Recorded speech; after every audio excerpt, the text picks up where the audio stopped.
Hello दोस्तों, स्वागत है आपका आज की वीडियो में। आज हम पढ़ेंगे इलेक्ट्रोस्टैटिक चैप्टर फिजिक्स का 12th का फर्स्ट चैप्टर है। देखिए, इसमें दिया हुआ है टाइप्स ऑफ चार्ज। दो प्रकार के चार्ज होते हैं, पॉजिटिव चार्ज और नेगेटिव चार्ज। बेसिक प्रॉपर्टी क्या होती है चार्ज की? देखिए, इसकी यूनिट होती है कूलम। चार्ज एक स्केलर क्वांटिटी है और स्मॉलेस्ट यूनिट इसकी +/(-1.6 इंटू 10⁻⁻19 कूलम। इलेक्ट्रॉन का मास होता है 9.1 इंटू 10⁻31 kg।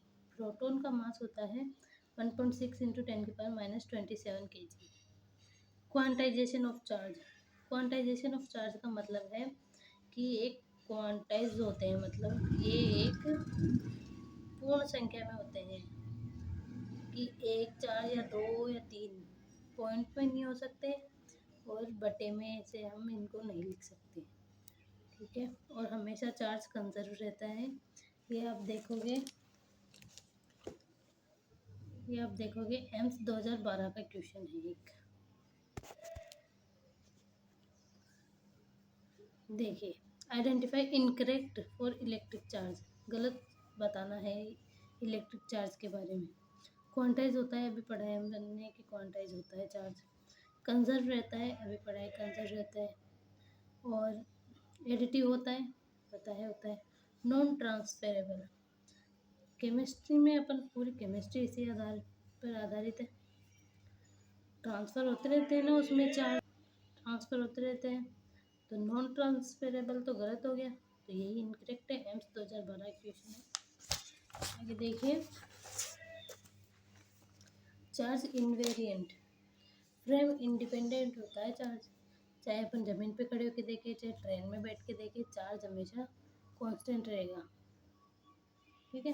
रिलेटिविस्टिक मास, ये बोल रहा है mass of the particle depend on speed. Mass तो डिपेंड करेगा स्पीड पर particle, but charge doesn't depend on the speed. Charge हमेशा कांस्टेंट रहेगा और स्पीड पर मास डिपेंड करेगा। ये फॉर्मूला है m=m0 में √1 - v² / c²।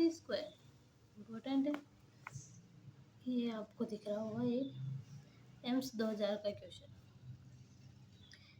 If the speed, इसका सर्चन है, if the speed charge particle increase both the mass as well as charge. Charge भी बढ़ेगा क्या स्पीड बढ़ने से? नहीं, अभी पढ़ा है चार्ज कांस्टेंट रहता है। ये गलत हो गया। रीजन m0 रेस्ट पे है, m भी mass at velocity v, then ये फॉर्मूला m=m0/1 √1 - v²/c²। ये सही है, असर्शन गलत, रीजन राइट। अब आगे देखते हैं कूलम्ब्स लॉ। कूलम्ब्स लॉ देखिए, कूलम्ब्स लॉ क्या होता है? Magnitude of forces on both particle is same. जो पार्टिकल है उस पर दो फोर्स लग रहे हैं, उनका मैग्नीट्यूड सेम होगा। Direction of both forces are opposite. Direction अलग होगी, विपरीत होगी डायरेक्शन, और मैग्नीट्यूड सेम होगा। ये देखिए, electrostatic force always act along the line joining the particle. हमेशा लाइन जॉइनिंग पार्टिकल पे लगेगा electrostatic force. Coulomb's law continue देखो।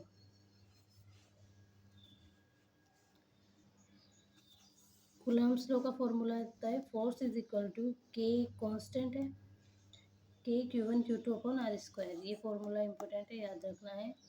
इसमें सिर्फ मैग्नीट्यूड लेते हैं, only magnitude of charge, magnitude of force. दो पार्टिकल है Q1, दो चार्ज है Q1 और Q2। इस पर फोर्स F लग रहा है, इस पर फोर्स F लग रहा है, दोनों के बीच की दूरी r है। के की वैल्यू होती है 1/4πε0। इसका मान होता है 9 × 10⁹।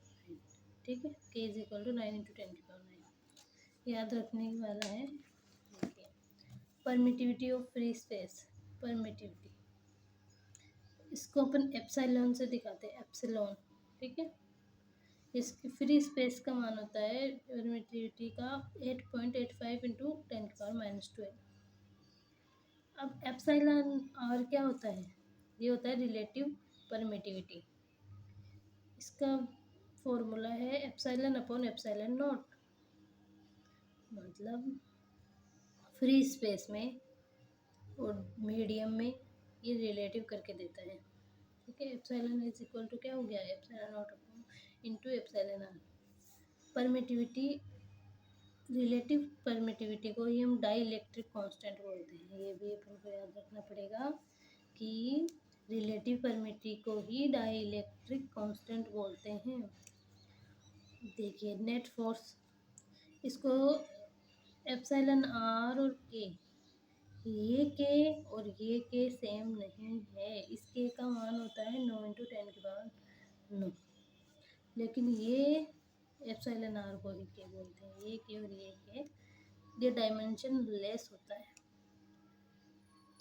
ठीक है, इसमें देखिए नेट फोर्स निकालेंगे तो F not upon epsilon r formula होता है। इसका F not upon epsilon are.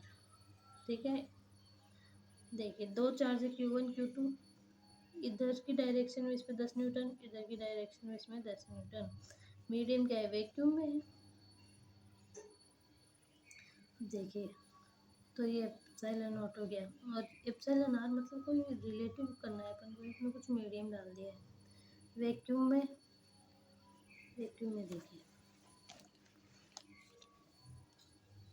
F not is equal to, F की जगह क्या होता है फॉर्मूला, के Q1 Q2 upon r square, तो के रखा 1/4 pi epsilon not, Q1 Q2 upon r square.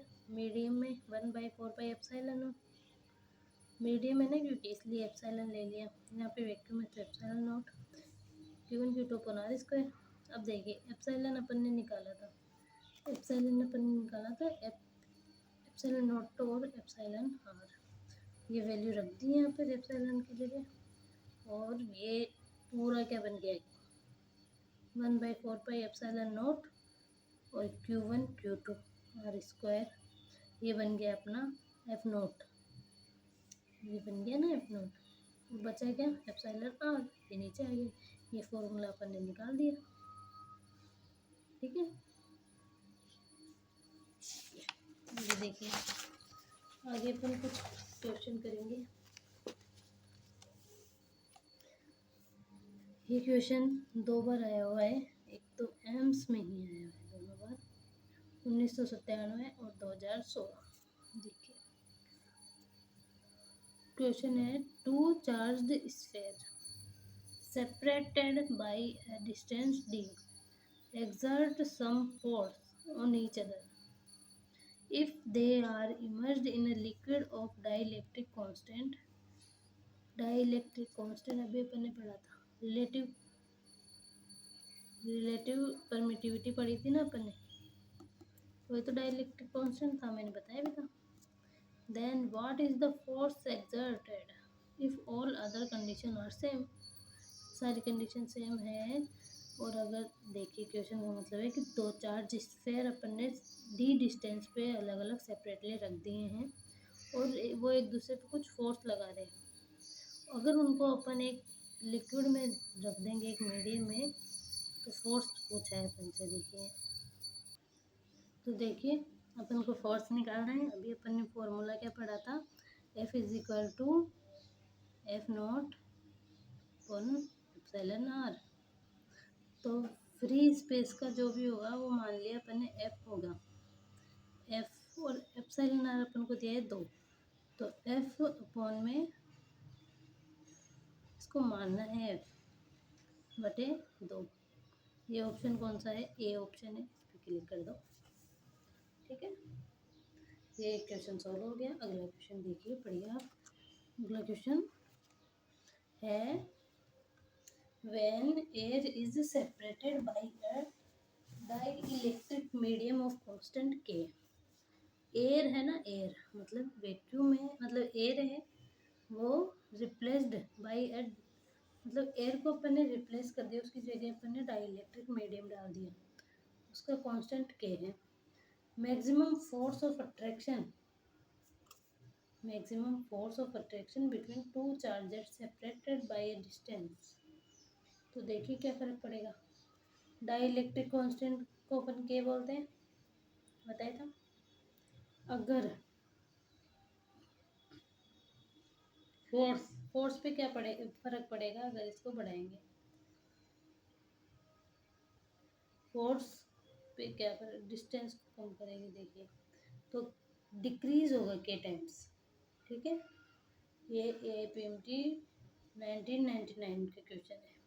ठीक है, डिक्रीज होगा के टाइम, या इंक्रीज होगा, या रिमेन्स अनचेंज रहेगा, या बिकम 1/k² टाइम्स हो जाएगा। देखिए, तो आप इसको समझने की कोशिश करेंगे तो एयर की जगह पर ने डाइलेक्ट्रिक मीडियम रख दिया के मान का। The maximum force of attraction, maximum force of attraction पूछा है बिटवीन टू चार्जेस, डिस्टेंस। ठीक है, तो अगर फोर्स ऑफ अट्रैक्शन बढ़ेगा तो के टाइम्स ये कम होएगा। ठीक है, सिंपल कर लिया। अब आगे देखिए, आपको दिख तो रहा है ना। देखिए अगला क्वेश्चन है, assertion the coulomb force is dominating force in the universe. देखिए यूनिवर्स में कूलम्ब फोर्स डोमिनेटिंग है, नहीं। देखिए अर्थ सन के अराउंड क्या करती है, घूमती है, और मून अर्थ के अराउंड घूमता है, तो वो कूलम्ब फोर्स की वजह से नहीं, वो ग्रेविटेशन फोर्स की वजह से घूमता है। तो यूनिवर्स में कूलम्ब फोर्स डोमिनेटिंग है, ये बात गलत है। इसका रीजन दिया हुआ है, the coulomb force is weaker then the gravitation force. नहीं, कूलम्ब फोर्स स्ट्रॉन्ग है, वीक नहीं है। दोनों स्टेटमेंट और असर्शन दोनों गलत है। ये एम्स 2003 का क्वेश्चन है। ये अगला क्वेश्चन देखिए, ये बहुत इंपॉर्टेंट क्वेश्चन है।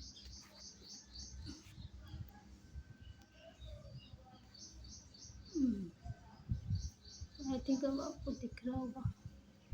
देखिए, suppose the charge of a proton and an electron differ slightly. एक प्रोटॉन और इलेक्ट्रॉन स्लाइटली डिफरेंट है। One of them is electron and the other is, देखिए एक के लिए माइनस ही दिया हुआ है, दूसरे के लिए इलेक्ट्रॉन प्लस डेल ही दिया हुआ है। If the net electrostatic force and gravitation force between two hydrogen atom, hydrogen atom क्या होता है, जिसमें एक प्रोटॉन एक इलेक्ट्रॉन होता है, placed at a distance d greater than the atomic size, apart is zero, मतलब इन दोनों का सम जीरो है, then del E is the order, del E निकालना है अपन को। इसका हाइड्रोजन का मास दिया हुआ है 1.67 इंटू 10⁻27 kg। ये नीट 2017 का ही क्वेश्चन है, लेटेस्ट। देखिए इसका आंसर निकालते हैं अपन।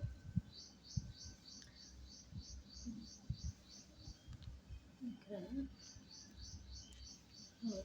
दिख रहा होगा।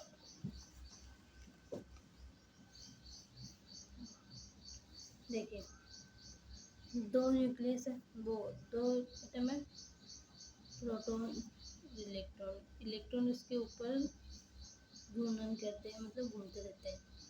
ठीक है, ये इधर फोर्स लगा रहा है, ये इधर फोर्स लगा रहा है, दोनों आपस में भी फोर्स लगा रहे हैं। देखिए ये दोनों डी डिस्टेंस पे है, एम मास है इनका। तो देखिए इसमें चार्ज है क्यू, क्यू जो चार्ज है प्लस डेली, इसका भी plus daily.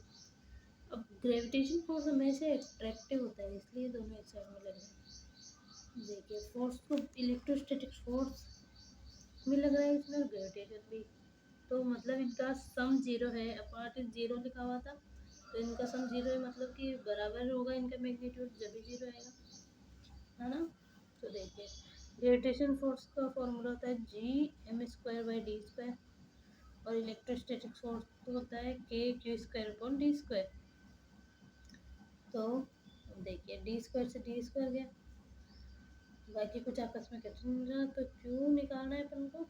Q is equal to m√G/K आ जाएगा। ये डेली के बराबर है, चार्ज है ना। ठीक है, तो डेली बराबर एम रख दिया अपन ने 1.6 इंटू 10⁻27 अंडर रूट जी का मान याद होना चाहिए आपको 6.67 इंटू 10⁻11। ठीक है, अपन 9 इंटू 10⁻9। अब इनको सॉल्व करेंगे तो अपन को लगभग निकालना है, लगभग कितने आएंगे। तो ये इसके ऑप्शन है, तो देखिए इनमें कितना अंतर है, -20 -23 बहुत अंतर है। तो अपन को लगभग से अपना काम बन जाएगा। इससे एक घटा तो 20 आ गया, 20 -27, 20 का अंडर रूट कितना हो जाएगा 10 इंटू 10⁻10। इन दोनों को जोड़ेंगे तो अपने 10⁻37 और ये सी है ऑप्शन में, तो सी ऑप्शन हो जाएगा। ठीक है, आगे देखिए